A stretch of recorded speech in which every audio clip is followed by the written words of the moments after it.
Savez-vous que l'histoire de la vie est inscrite dans chaque cellule qui nous compose ? Ce trésor biologique, mondialement connu sous le nom d'ADN ou DNA, constitue le véritable support de notre hérédité.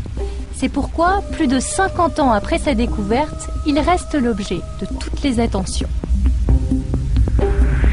Direction cette unité du CNRS spécialisée, entre autres, dans l'extraction de l'ADN. Voilà, tout va se passer ici dans ce laboratoire du Centre de génétique moléculaire. Nous allons vous expliquer toutes les étapes de l'extraction de l'ADN. Pour cela, je vais me faire aider de Monsieur Truand. Monsieur Truand, bonjour. Bonjour. Vous êtes chercheur au CNRS. Alors, pour extraire cet ADN, vous allez partir de bactéries. Tout à fait, ce sont des bactéries qui sont déposées sur ces boîtes-là, qui sont des boîtes de milieux nutritifs. Vous voyez, on voit les bactéries parce qu'elles sont très très nombreuses, donc on voit comme une espèce de tapis qui forme un petit peu des vagues tout autour. Et donc toutes les bactéries sont là, et on va essayer d'extraire l'ADN à partir de ces bactéries. Pour cela, ces bactéries doivent être recueillies à l'aide de cette spatule qui les décolle du support sans les détériorer.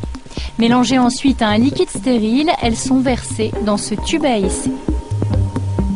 Donc là, je vais prendre le tube qui contient les bactéries et le liquide qui a commencé à fragiliser la membrane, la paroi de la bactérie. Donc je vais la plonger dans l'eau bouillante, ce qui va avoir pour effet de faire exploser la bactérie. Et cette bactérie, une fois qu'elle aura explosé, elle va libérer tout son contenu dans le milieu, à la fois l'ADN qui nous intéresse et à la fois des protéines ou tout un tas de molécules qui sont à l'intérieur. Et le fait de les mettre dans l'eau bouillante va faire que toutes les protéines vont faire comme un peu du blanc d'œuf, elles vont se rassembler ensemble, former quelque chose de blanc. Et par contre, l'ADN, lui, va rester dans le liquide sous forme transparente. Le résultat est concluant, mais la solution doit encore subir l'étape de la centrifugeuse.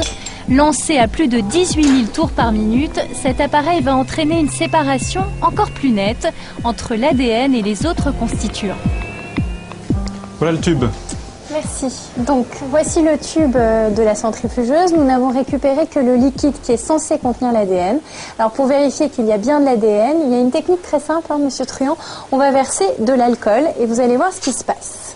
Sous la surveillance de Gilles, je me lance donc dans cette manipulation. Il s'agit de verser lentement le long de la paroi une solution d'alcool qui doit normalement réagir au contact de l'ADN. Voilà. Alors, Monsieur Truand, qu'est-ce qu'on peut voir dans ce tube ? Alors là, vous avez l'alcool que vous avez déposé. En bas, vous avez le liquide qui contenait normalement l'ADN. Et à l'interface, on voit une espèce d'un petit disque qui ressemble à du coton, qui est blanc, et qui est en fait de l'ADN qui vient de précipiter à l'interface entre l'alcool et la solution ici. Conclusion ? Conclusion, dans cette solution que je vous ai apportée, il y avait bien de l'ADN. L'extraction de l'ADN bactérien s'est donc très bien déroulée. Il faut maintenant mesurer sa taille. Pour cela, l'ADN mélangé à un colorant bleu est déposé sur cet appareil d'électrophorèse.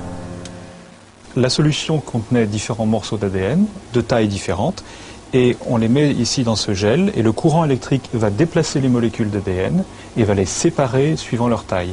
Et une fois qu'on aura séparé ces molécules, on peut mesurer la taille des différents morceaux d'ADN qu'il y avait au départ. Vous l'avez vu dans ce reportage, on vous a montré comment on extrait l'ADN et comment on l'identifie en fonction de sa taille. Mais sachez que par la suite, d'autres laboratoires vont prendre le relais et identifier avec précision la séquence de l'ADN. Prenons l'exemple de ce brin de Lego. Des machines ultra perfectionnées vont être capables d'identifier l'enchaînement des couleurs, de savoir qu'une base verte existe, ensuite une base jaune, une base bleue, une base rouge, etc. Toutes ces techniques permettent aujourd'hui aux scientifiques d'avoir une parfaite connaissance du génome humain.